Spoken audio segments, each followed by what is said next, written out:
Hello, good afternoon, all the stakeholder of the Rampur Bhagan campus, teachers, parents and students.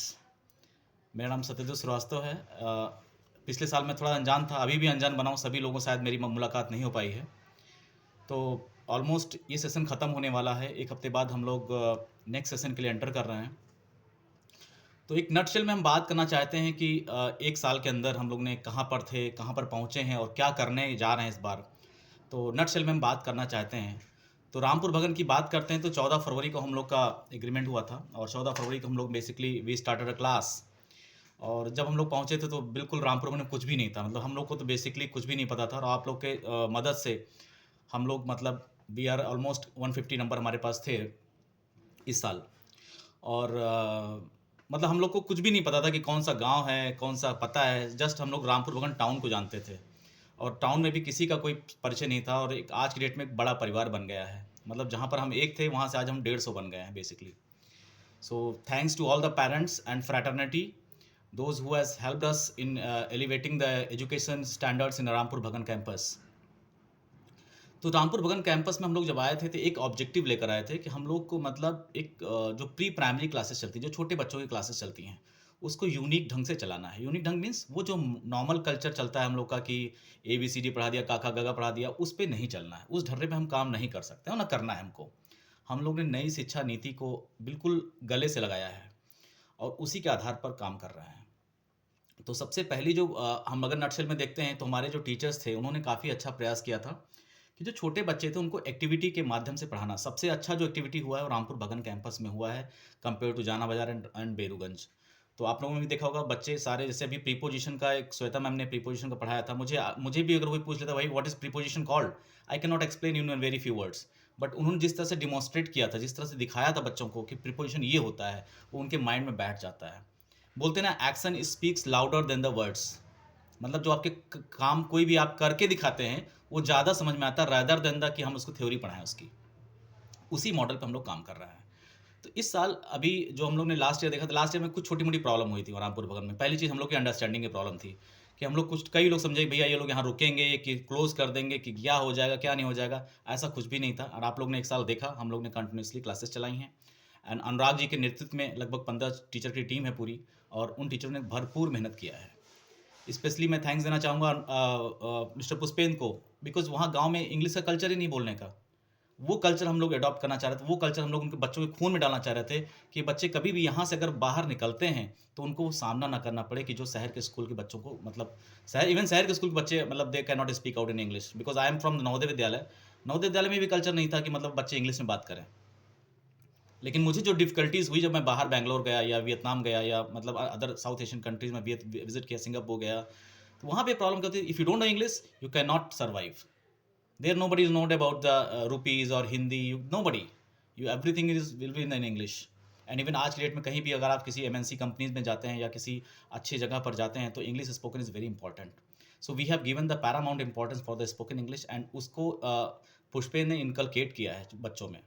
And now जो second phase हम लोग का आ रहा है उसमें हम लोग चाहते हैं कि छोटे जो बच्चे हमारे, जो नन्हे बच्चे, बिल्कुल जो क्यूट बच्चे आते हैं, they must start inculcating spoken English. मतलब जब हमारा इन्वायरमेंट पूरा हो जाए, जब टीचर्स इंग्लिश में बात कर रहे हैं, बच्चे इंग्लिश में बात कर रहे हैं, मुझे इससे फ़र्क नहीं पड़ता कि अभिभावकों को समझ में आता नहीं आता है, क्योंकि अभिभावक, उनकी ज़रूरत नहीं है अब इंग्लिश सीखने की, बट ये है कि अपने बच्चों को अच्छी शिक्षा दे पाएँ, एक मतलब अच्छा प्लेटफॉर्म दे पाएँ जहाँ से वो अपनी उड़ान भर सकें, वो हम ये चाहते हैं। मतलब बाहर निकले तो मार्केट जो कॉम्पिटिटिव है उस हिसाब से बनाना है। जैसे मान लीजिए मैं आलू की फसल पैदा करता हूँ, अगर मेरे आलू छोटे-छोटे हैं, I can not sell in the market. लेकिन मेरे आलू अगर बोल्ड हैं, मतलब अगर मेरा प्रोड्यूस बोल्ड है और मार्केट में कॉम्पीट कर सकता है, 100% can be sold any part of India, कहीं पर भी इसको बेचा जा सकता है।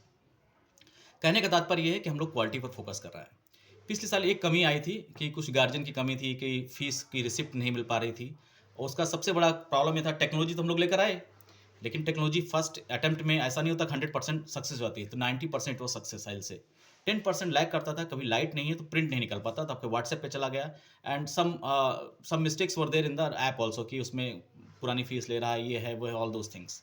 तो हम लोग ने सारे सिस्टम को स्टैंडर्डाइज कर दिया। इस बार हम लोग ने ERP लेकर आए हैं। अब आपको जैसे ही आप फीस जमा करेंगे आपको रिसिप्ट 100% मिलेगी, वो भी रिटर्न मैनुअल, लाइट हो या ना हो उससे कोई मतलब नहीं होता है, बाढ़ है कुछ भी है, but you will get the receipt. And receipt मिलेगी, आपके क्लास वाले ग्रुप पे व्हाट्सएप भी जाएगा। उससे होता क्या है कि पेरेंट मान लीजिए ड्राइवर को पैसा दे दिया, किसी को दे दिया, तो व्हाट्सएप के क्लास ग्रुप पे आपको कम्युनिकेट हो जाएगा कि भाई यस मैंने फीस दिया, मैंने फीस अपना देख सकता हूँ। आपके पास स्लिप मिस हो जाए, आप व्हाट्सएप पे भी देख सकते हैं उस चीज़ को, या हमारे पास भी रहेगा, उससे कोई आपको चिंता करने की आवश्यकता नहीं है। ये एक बड़ी प्रॉब्लम रामपुर भगत में हम लोग को जो 1 साल में हम लोग ने देखा था, ये आई थी। सेकंड था कि अभी जैसे कि अगर अब जो हम लोग अभी अभी कर रहे हैं, अभी करने और करने जा रहे हैं, जो छोटी कक्षाएँ हैं, जो प्री प्राइमरी से लेकर कक्षा 5 तक की कक्षाएँ हैं, उनको और भी हम लोग वैल्यू एडिशन कराने जा रहे हैं। Value addition in the sense like अगर मैं कहता हूँ कि आज बच्चे ग्रीन कलर कपड़ा पहन के आएँगे, तो green colour it is not about the colour only, it is symbolise कि ग्रीन कलर पहन के आएँगे, ग्रीन उनका फ्रूट होगा, ग्रीन उनका खाना होगा, ग्रीन उनकी रोटी भी हो सकती है, आप पालक रोटी बना के दे सकते हैं। मतलब ये जब चीज़ें करेंगे तो होता क्या है कि छोटा बच्चा नन्हा cute just he is 3 year old he doesn't know anything about colour sweet salt क्या कुछ नहीं पता उनको। होता क्या है अब वहाँ से कलर की अंडरस्टैंडिंग उनके पास आ जाएगी।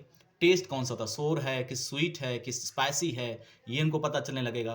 कौन कौन सी चीज़ें ग्रीन होती हैं, ग्रीन क्यों होती हैं, कहाँ से आता है, ये सब चीज़ें पता चलनी पड़ेगी, पता चल जाएंगी। सो जैसे मैं बोला कि येलो कलर के कपड़े पहन के आना, तो कपड़ा इट्स नॉट सिंबलाइजिंग अबाउट कि आज कपड़ा येलो में आना है, बट येलो से होता क्या है, येलो हमारे टीचर्स भी उस दिन पहन के आएंगे, येलो बच्चे पहन के आ रहे हैं, येलो कलर का फूड लेकर आ रहे हैं, येलो कलर का आपका मतलब समथिंग लाइक दैट। सो होता क्या, पूरा इन्वायरमेंट जो होता है, पूरा क्लास का इन्वायरमेंट होता है, वो एक चीज़ को लेकर के बहुत ही फोकस्ड कर देता है। जैसे हम लोग पहले पढ़ते थे G for Goa, G for Goa पढ़ा दिया गया, लेकिन मुझे तो बहुत बाद में समझ में आया कि शोर क्या होता है, शोर माने खट्टा होता है। So guava what is the taste of guava. So अब बाद में पता चला जाकर के कि यार सोर ये होता है, स्पाइसी ये होता है, something like that. Now environment इतना कॉम्पिटिटिव है कि आपके बच्चे अगर आपके प्रॉपर नहीं हैं, मतलब इन they are not decent uniform, तो अच्छा नहीं लगता है, बच्चों को खुद नहीं अच्छा लगता है, पेरेंट्स को नहीं अच्छा लगता, टीचर्स को भी नहीं अच्छा लगता। तो उनके यूनिफॉर्म्स पे थोड़ा ध्यान दीजिए, फोकस कीजिए, बच्चों को अच्छी हैबिट्स दीजिए, try to let them learn something from books. So वो आपको इनकलकेट करना है। और एक प्रॉब्लम और आई थी, 2 हो गई थी, 3। हाँ, इंफ्रास्ट्रक्चर में पानी की प्रॉब्लम थी। पानी की प्रॉब्लम मैं संतोष जी का धन्यवाद करता हूँ, वो जो भी हूँ, मैं मिला नहीं हूँ अभी तक, मैंने जस्ट उन फ़ोन पे बताया उन्होंने।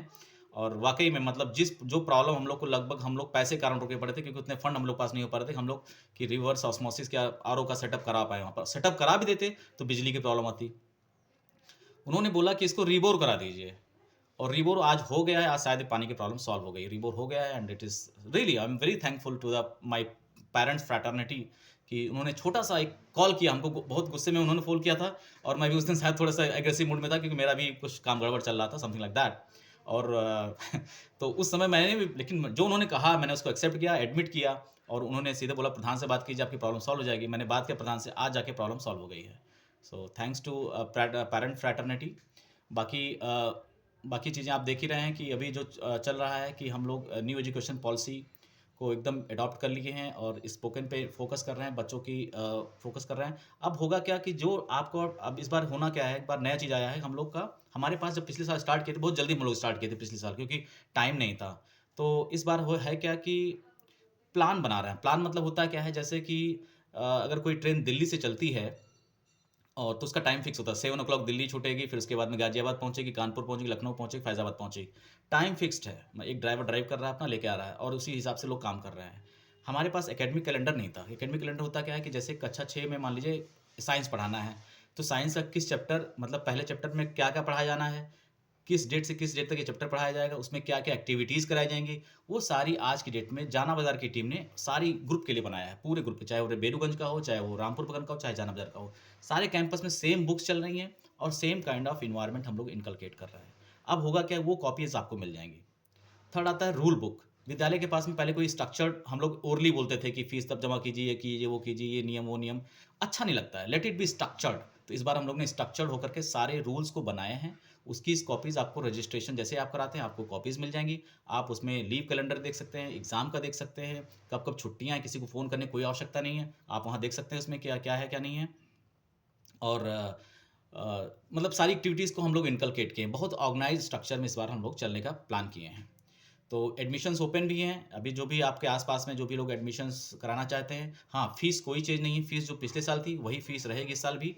फ़ीस में हम लोग ने कोई बदलाव नहीं किया, चाहे वो ट्रांसपोर्ट की फ़ीस हो, चाहे वो एजुकेशन की फ़ीस हो, उसमें कोई चेंजेस नहीं हुए हैं। Yes, we are going to amplify the quality of standard of the education. उस क्वालिटी को हम लोग और ऊपर करने जा रहे हैं। रही बात कुछ और हाँ, इंफ्रास्ट्रक्चर की बात कर लेते हैं, तो कुछ लोग बोल रहे थे ग्रीनरी और बढ़ जाए, तो मेरे भी समझ में आता है कि जो अपना कैंपस का एरिया है, वहाँ पर घास लग जाए, तो थोड़ा-सा उसमें कंस्ट्रेंट्स हैं। सो अगर वो फाइनलाइज़ हो जाता है, तो हम लोग शायद मई, अब जैसे छुट्टियाँ होंगी, कभी जुताई अगर होती है, तो बहुत सारा डस्ट उड़ेगा और विद्यालय इम्पैक्ट होगा।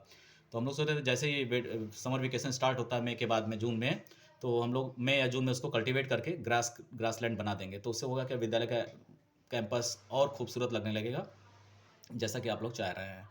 और आपके पास में अगर कोई सुझाव हो, क्वेश्चन हो, you can drop me a call any point of time. आप कभी भी हमको कॉल कर सकते हैं, and I am free to accept any suggestions, any value, and that is paramount for me. Thank you very much.